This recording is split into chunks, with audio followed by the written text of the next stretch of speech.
In today's aviation news recap, there's coverage on American Airlines, who have shared some of their thoughts on the ongoing saga taking place into Boeing, developments over at ANA, and then moving to Canada with an emerging carrier that is really flexing its muscles. Let me begin with American Airlines. American has weighed in on troubles impacting the plane maker of Boeing. The carrier currently operates the Boeing 737 MAX. However, as you may be aware, the grounding impacted specifically the 737-9s. Additionally, it would be inspections that would occur on 737-900 aircraft, too, that would see some companies need to adjust their schedules. But the lucky thing for American Airlines is they don't operate either of these aircraft types. However, they do have the 737-8. This variant was not hurt by the groundings. Current fleet data indicates the airline has 59 of these in service, with an average age of 3.7 years, and the company expects to be welcoming in more 737-8s in the long-term future. Away from the MAX, however, and with no plans to fly the 737-9s, the company really relies on Airbus-produced aircraft. This decision has thus far paid off for them, as like I mentioned, they weren't impacted by the most recent groundings or difficulties, and are not dealing with any delays thanks to the 737-9 and 737-10 not being certified either. They do remain on the opposite side of the spectrum in comparison to, say, an Alaska Airlines, with flying currently a mix. Over at Alaska, they said goodbye to their last Airbus-produced aircraft towards the end of last year, and as many onlookers and analysts would say, it is a decision that maybe has come back to bite them, as they say they will record losses for the first quarter of this year due to the operational impact. These are losses they're hoping to claim back, but it does certainly highlight the risk of operating with a one fleet type, or even just with one manufacturer. During an earnings call, the chief executive at American Airlines went on to say that while the company remains a significant customer of Boeing, Boeing just must get their act together. Additionally, the belief is Boeing needs to be held accountable for their wrongdoings, and the CEO believes that the Federal Aviation Administration, or more commonly referred to as the FAA, will do the best job it can to do such a thing.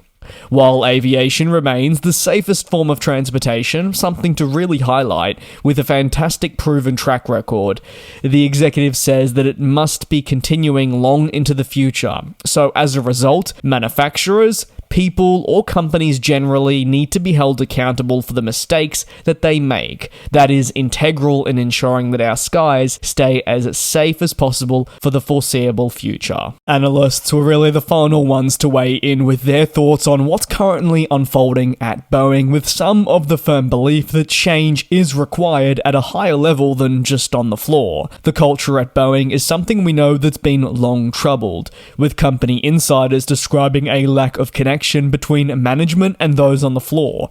This disconnect has led to morale dropping at plants. Those who study Boeing closely believe that if something doesn't change higher up positively, with the right people, say, being brought in, well, the culture just won't change and things won't improve. Implementing these new changes we've seen will be short-term solutions, but will not have any fundamental long-term impact, because those steering the ship are still the same people and are still retaining their positions. On to the next story of today, and ANA has announced its flight schedule for financial year 2024, which is focused on meeting growing customer demand and also enhancing convenience for those customers that choose to fly across the ANA group. Ultimately, they hope to maximize their profits too across their three primary brands, with ANA, Peach, and the upcoming Air Japan all set to see boosts in flying and changes. The latter of Air Japan is slated to launch very shortly, and depending on when you're watching this, they may have already commenced operations. ANA says that to continue steady recovery and address the international demand it sees, expansion will be required, with a significant focus on Europe. ANA says it will increase flights from Tokyo Haneda to Munich and Paris in July. Both of these cities will begin seeing daily service. Additionally, in August, they'll resume Haneda to Vienna flights. The 2024 winter schedule will expand further into Europe, as Haneda really is is the core focus. ANA goes on to note that Stockholm, Milan and Istanbul will all resume, with these routes though still needing finalisation given this is some time away. International expansion, however, will occur much closer to home as well, with ANA saying that they'll double daily their service to Beijing and Shanghai from March 31st. Meanwhile, Narita to Hong Kong will finally resume from April 16th. Air Japan will be the subject of expansion, as I have briefly touched on here on the channel, but again, a lot will permit based on when Air Japan will be able to receive those 787 Dreamliners that are coming across from ANA. You can let me know your thoughts on the schedule changes at ANA on your screen now, the massive focus being placed on European services, all from Haneda, bar that Narita to Brussels. On to the final story of today, and that sits with the ever-growing and ever-major focus of Porter Airlines, who celebrated last week the launch of flights between Toronto Pearson and San Francisco International. Service launch is really just another critical step in continuing to build on their successful network, which has really all been made possible thanks to the Embraer E195 E2s. There are many aircraft types when they join an airline that can be defined as game-changing, generational, and have the potential to, say, completely redefine an airline's route network. But in terms of what they actually do when they join, it might not be as much as the expectations that were laid out. For Porter Airlines, the E195 E2 has not only been game-changing for their network, but game-changing for them as an airline.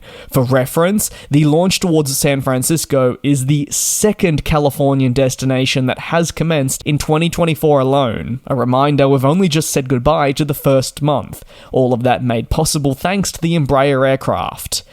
Porter Airlines will operate a daily flight between Toronto Pearson and San Francisco. The E195s I speak of are again a new addition, with fleet data indicating the airline already has 29 of these, 27 are in service, 2 are parked. The average age for the Embraer fleet sits at a staggering 0.6 years. These E195 E2s have 132 economy class seats, and Porter Airlines really sells it on being a 2x2 configuration. What does that mean? It means there's no middle seat aboard these flights, which can be massively enticing.